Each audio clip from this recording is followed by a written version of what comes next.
And for Batrep number 2 today, I wanted to illustrate how quickly foes become allies, and we were in the middle of fighting our battle when this giant spider comes out. We will be playtesting the rolls for a god.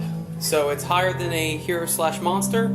It is literally a god. It's worth 10 points currently, and we're playing around with that point cost.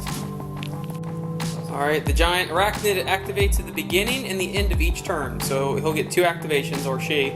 And it moves 12 inches, and it ran 10 inches. So 22 inches, it sprints across the field, and all of our guys are in a puddle of poop. Rand activates first and burns a sticky grenade, and is going to reduce the initiative, reduce the dexterity of the spider by 2, making it easier for our snipers back here to shoot him.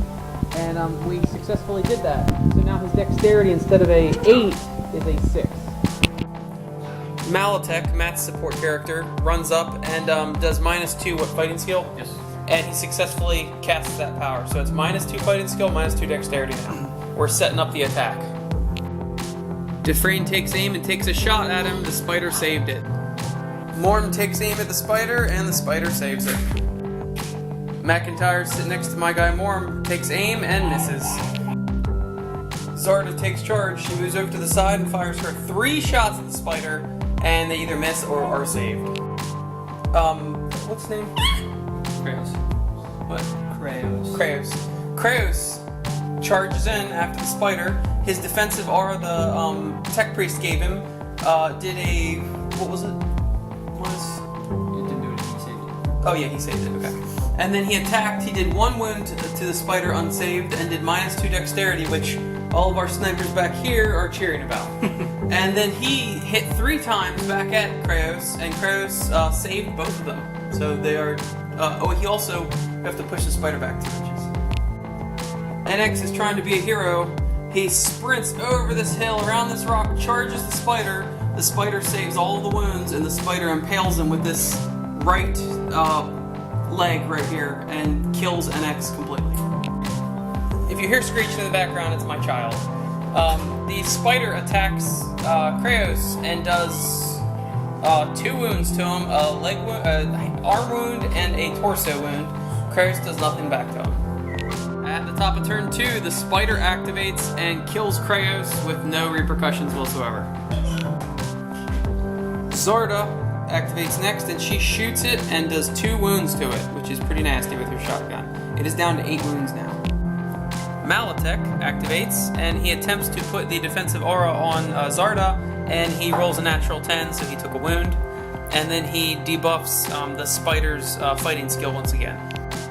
Morm takes aim and takes a shot, but the chitinous plating on the spider deflects it. McIntyre fires his plasma gun right into the spider, does a arm wound to it, reducing its fighting skill permanently by 2, which is a huge help, and does a wound to it. It's now down to 7 wounds. Zarda's first deputy Rand moves up behind his sheriff and continues to curse the dexterity of the spider, making it easier to shoot. Dufresne pulls out his twin pistols and fires, dealing 1 damage to this and another -2 to its fighting skill. So now we're really starting to weaken this creature. The spider attacks Zarda, and she went out like a boss though. She did 2 damage to it, and with her pistol she shot it right in the mouth and ruined its armor save for the rest of the game. And then it easily just murdered her. At the top of turn 3, the spider then attacks after killing Zarda. It walks over Zarda's crumpled body and goes over to Rand. And it attacks Rand and only does 1 damage with no effects whatsoever. And Rand punches it right in its eye and does a damage back to it. So it's down to 3 wounds now. McIntyre gets good use out of his plasma gun and fires a shot. And the spider's armor has a huge gaping hole in it thanks to Zarda. The plasma stream hits the spider and does a extra wound and bleeding to it. It is down to 1 wound now, and next activation it bleeds to death. And Morm was able to capitalize on everybody else's effects they had on the monster and blew its tiny little brains out.